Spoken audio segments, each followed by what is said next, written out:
Una central eléctrica es el conjunto de máquinas motrices, generadores, aparatos de maniobras y protección, etc., que sirven para la producción de energía eléctrica. A una central hidroeléctrica se le denomina así porque las máquinas motrices son turbinas hidráulicas. El agua que corre sobre la superficie de la tierra en los ríos tiene una energía cinética que gasta venciendo los obstáculos que se oponen a su libre curso. Esta energía cinética depende de la velocidad del agua, que a su vez es función de la pendiente y la rugosidad del cauce. La corriente de agua puede derivarse por un canal lateral para que la diferencia de niveles aumente. En un punto apropiado se puede pasar el agua de este canal por máquinas motrices hidráulicas que transforman la energía potencial del agua en energía mecánica, devolviendo después el agua al río. También se puede obtener un desnivel elevando el nivel del agua al atajar la corriente mediante una presa que permite formar un salto de agua aprovechable en las turbinas hidráulicas. El aprovechamiento de la energía hidráulica es posible porque la turbina la transforma en energía mecánica, pero este aprovechamiento sería muy limitado sin la conversión de energía mecánica en energía eléctrica, que sí puede transportarse a grandes distancias.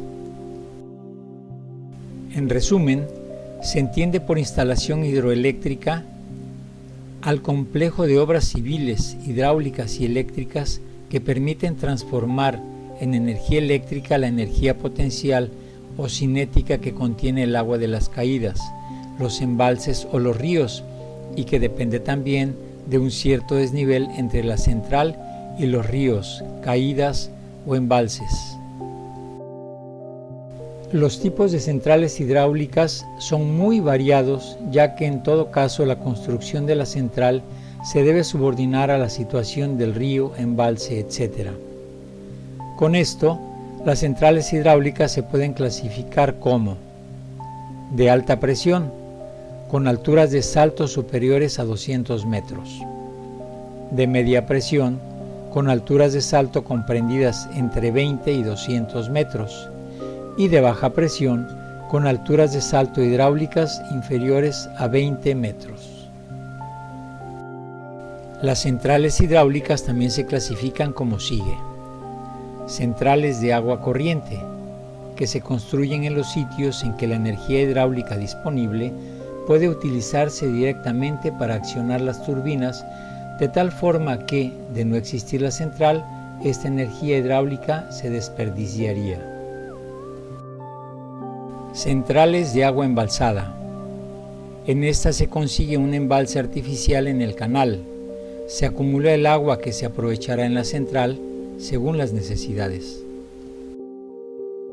Dependiendo de las condiciones hidrológicas y orográficas, existen numerosas variantes que hace que cada aprovechamiento hidroeléctrico sea diferente, pero en general la instalación está constituida de los siguientes elementos. Para la formación del salto de agua es preciso elevar el nivel superficial de ésta sobre el nivel normal de la corriente, atajando el agua con una presa para producir el salto total utilizable. El agua a presión se capta en la obra de toma que tiene compuertas para limitar el flujo y se llevan por un canal de derivación con menos pendiente que el río a una cámara de presión o depósito de carga, desde donde parte la tubería a presión que en conducción forzada lleva el agua a la turbina de la central. A la salida de las turbinas, el agua pasa a un canal de desagüe por el que desemboca nuevamente en el río. La energía eléctrica generada se envía a una subestación de transformación para entonces distribuirla. Resumiendo, un aprovechamiento hidroeléctrico puede constar de las siguientes partes: obra de retención o presa, obra de toma, obra de derivación o canal de conducción, cámara de presión o depósito de carga, también conocida como chimenea de equilibrio o pozo de oscilación, tubería de presión y central donde se transforma la energía. Por causa del continuo aumento de la demanda de energía eléctrica y por la necesidad de integrar la energía producida en una central con la energía producida por las otras en un sistema eléctrico interconectado, y debido a que el flujo natural del agua no coincide necesariamente con la demanda, es necesario almacenar el agua en presas para su uso oportuno desde el punto de vista de la producción de energía eléctrica y también para su utilización con fines de riego en la agricultura.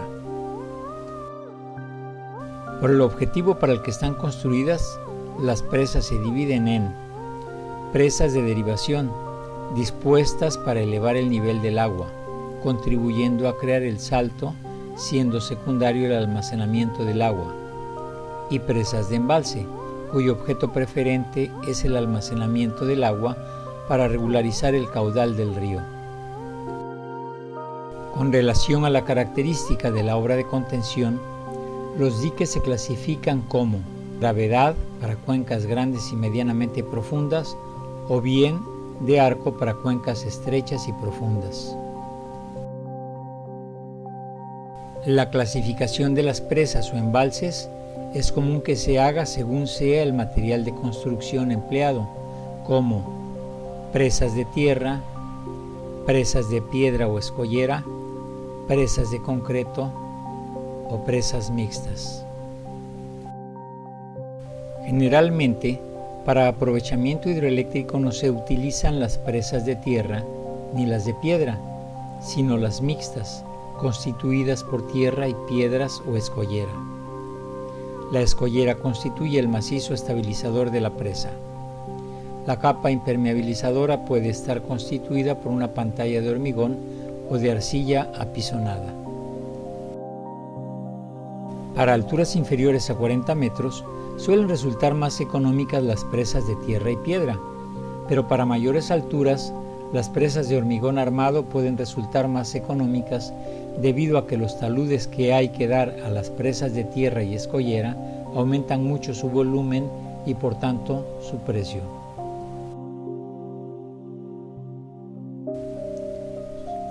Los tipos de presas más interesantes de hormigón armado son presas de gravedad, presas de arco sencillo, presas de arcos múltiples, presas de arco gravedad. En las presas de gravedad, los esfuerzos debidos a la presión del agua sobre el paramento de aguas arriba se resisten por el propio peso de la presa. El perfil de la presa debe ir ensanchándose hacia la parte inferior debido a que la presión del agua va aumentando con la profundidad. En las presas de arco sencillo, por las circunstancias especiales del perfil transversal del canal donde están situadas y por la planta curva, resisten como si fuera una bóveda, transmitiendo las cargas a los estribos que habrán de ser especialmente robustos, cimentados además sobre roca dura. En las presas de arcos múltiples, el perfil transversal queda dividido en varios arcos que se cierran por bóvedas. Los esfuerzos debidos a la presión del agua son transmitidos por los arcos a los contrafuertes y a los estribos de la presa. El material empleado para la construcción de estas presas es menor que para las otras ya vistas. A las presas de arco gravedad se les denomina así porque parte de los esfuerzos debido a la presión del agua se resisten por el propio esfuerzo de la presa, como sucede con las presas de gravedad, y la otra parte de estos esfuerzos se transmiten a los estribos, como en las presas de arco. El agua represada se capta en la obra de toma que se encuentra localizada entre el embalse y la tubería de presión o la obra de derivación. Sus partes principales son compuerta, rejilla, puerta de llenado y puerta de carga. En los aprovechamientos hidroeléctricos, las compuertas se sitúan en las tomas de agua, en los desagües de fondo y en los canales de derivación. Las compuertas se utilizan para cerrar las conducciones de agua en canales y tuberías, así como para regular el caudal del agua de las conducciones. Todas las compuertas tienen las mismas características constructivas, pero se debe considerar que las compuertas sometidas a grandes presiones habrán de ser más robustas que las que han de recibir pequeñas presiones. Los tipos de compuertas más utilizados en las centrales hidráulicas son deslizantes, de rodillos y giratorias. En este tipo de compuertas, el elemento de cierre se desliza o mueve sobre superficies deslizantes que además sirven de soporte y elemento de sello. Tienen apoyo continuo en todo su contorno y son las que más garantía ofrecen de impermeabilidad. Resultan más económicas para bajas presiones y tamaños moderados. La hoja de la compuerta se acciona normalmente por medio de un mecanismo elevador a través de una flecha o un vástago. Las compuertas de rodillo se emplean cuando las presiones son elevadas. Van apoyadas sobre rodillos con el fin de reducir los rozamientos. Su accionamiento es normalmente con servomotores de aceite a presión. Las compuertas radiales reciben su nombre debido a que tienen la forma de una porción de cilindro que gira alrededor de un eje horizontal. Es para grandes caudales. Por lo general, este tipo de compuertas se levanta para desaguar y se usa para control de canales, así como en obra de toma. El canal de derivación se utiliza para conducir el agua desde la presa de derivación hasta las turbinas de la central. Cuando el salto es superior a 15 metros, conviene dar entrada a las aguas en la sala de turbinas por medio de tuberías forzadas, y para ello debe preverse una cámara de presión donde termina el canal y comienza la tubería. En muchos casos, se suprime el canal de derivación y las tuberías forzadas se aplican directamente a las tomas de agua de la presa.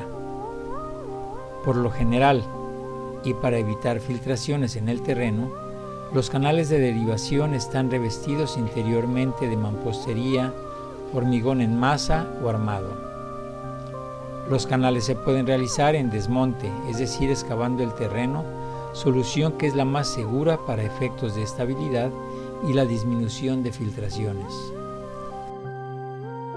Los canales a media ladera se hacen excavando en la ladera por un lado y disponiendo un terraplén al otro lado. Los canales en terraplén son solución a la que se recurre excepcionalmente por el excesivo costo, ya que implica hacer cimientos, contrafuertes y mucho material. En algunas ocasiones, para reducir la longitud del canal, puede justificarse la perforación de túneles en la montaña, en cuyo caso hay que fijar bien los puntos de ataque y de apoyo, de manera a no elevar demasiado los trabajos de excavación y revestimiento si éste se hace necesario. En el origen del canal se dispone de un conjunto de obras denominado bocal que permite el ingreso de las aguas en dicho canal. Se denomina regulador a la disposición de cierre cerca del comienzo del canal con la que puede regularse el paso de las aguas dentro de las posibilidades de su capacidad. Esencialmente, el regulador es una estructura con compuertas elevables y abatibles en número y disposición adecuada para que sus movimientos se realicen con seguridad y rapidez. El agua, retenida en una presa o almacenada en una cámara de presión, se hace llegar a las turbinas por medio de conducciones a presión. Si la casa de máquinas está cerca, se instala directamente una tubería de presión. Si la casa de máquinas está lejos, se gana distancia con una galería de presión de escasa pendiente, al final de la cual se coloca una chimenea de equilibrio y seguidamente se pone la tubería de presión con una inclinación acentuada. La chimenea de equilibrio se hace necesaria como protección de la galería de presión contra el golpe de ariete, cuyos efectos son tanto más sensibles cuanto más largo es el ducto cerrado. Se limita así su acción solo a la tubería de presión. Antes de considerar las tuberías de presión, conviene definir lo que es el golpe de ariete y los procedimientos para reducir sus efectos. Se denomina golpe de ariete al choque violento provocado por la inmovilización de una columna de agua en una tubería, forzada como una consecuencia del cierre del distribuidor de la turbina. Cuando la carga de trabajo que sirve la turbina disminuye bruscamente, el regulador automático de la turbina cierra la admisión de agua y los efectos de inercia de esta provocan un golpe de ariete positivo, es decir, una sobrepresión brusca, especialmente en la parte de la tubería junto a la cámara de presión de la turbina. Cuando aumenta la carga de la turbina, esta demanda más agua y el regulador abre la admisión, provocando un golpe de inercia negativo, o sea, una depresión brusca en la tubería, sobre todo cerca de la cámara de presión de la turbina.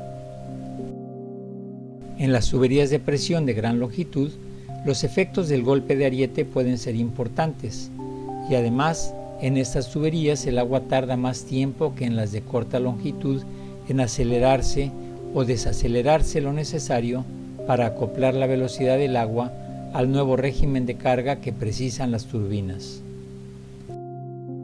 Una chimenea de equilibrio es, en esencia, un pozo vertical abierto por la parte superior, situado en el trayecto de la tubería lo más cerca posible de las turbinas. Cuando se produce un golpe de ariete positivo en la tubería junto a la turbina, encuentran menos resistencia a vencer en la chimenea y actúa sobre el agua de esta, elevando su nivel, produciéndose una desaceleración del agua en la tubería. Por el contrario, cuando se produce un golpe de ariete negativo, baja el nivel de agua en la chimenea, originándose una aceleración del agua en la tubería. Es decir, la chimenea de equilibrio actúa como un muelle mecánico, evitando las variaciones bruscas de presión. Como conclusión en esta primera parte, diremos que cada instalación hidroeléctrica es única. Se están describiendo las partes principales de los complejos hidráulicos, pero es obvio que aquí solo se dan generalidades. En la segunda parte se describen las tuberías de presión, las turbinas y la casa de máquinas.